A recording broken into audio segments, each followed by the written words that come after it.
नमस्ते प्रणाम। हम आप लोग के बीच हनुमान जी का भजन लेके आइल बानी। अच्छा लगी तो लाइक और कमेंट और शेयर जरूर करब और कमेंट में बताइब कि हनुमान जी का भजन हमारा आप लोग के कैसन लागल। लंका में धूम मचाए दियो रे अंजनी के ललनवा, लंका में धूम मचाए दियो रे अंजनी के ललनवा।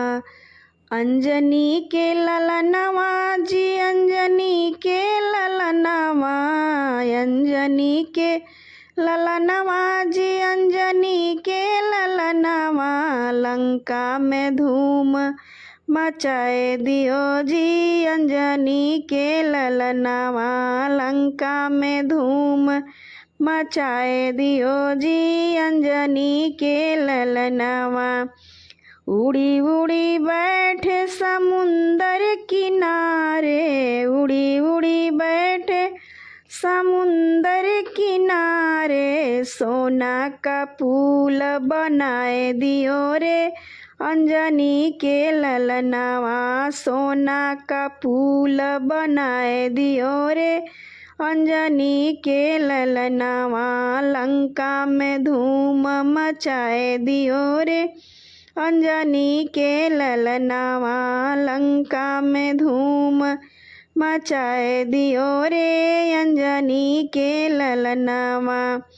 उड़ी उड़ी बैठे विभीषण की कुटिया, उड़ी उड़ी बैठे विभीषण की कुटिया। सोना का महल बनाए दियो रे अंजनी के ललनवा, सोना के महल बनाए दियो रे अंजनी के ललनवा। लंका में धूम मचाए दियो रे अंजनी के ललनवा, लंका में धूम मचाए दियो रे अंजनी के ललनवा, लंका में धूम मचाए दियो रे अंजनी के ललनवा।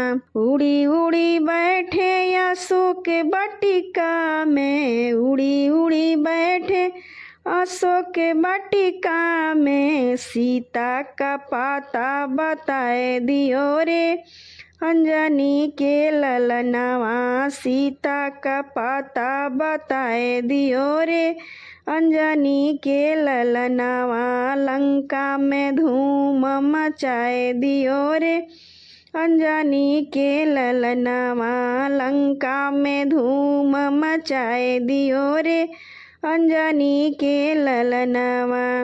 उड़ी उड़ी बैठे अयोध्या किनारे, उड़ी उड़ी बैठे अयोध्या किनारे। सीना फाड़ के दिखाए दियो रे अंजनी के ललनवा, सीना फाड़ के दिखाए दियो रे अंजनी के ललनवा। लंका में धूम मचाए दियो रे अंजनी के ललनवा, लंका में धूम मचाए दियो रे अंजनी के ललनवा। उड़ी उड़ी बैठे लंका नगरिया, उड़ी उड़ी बैठे लंका नगरिया।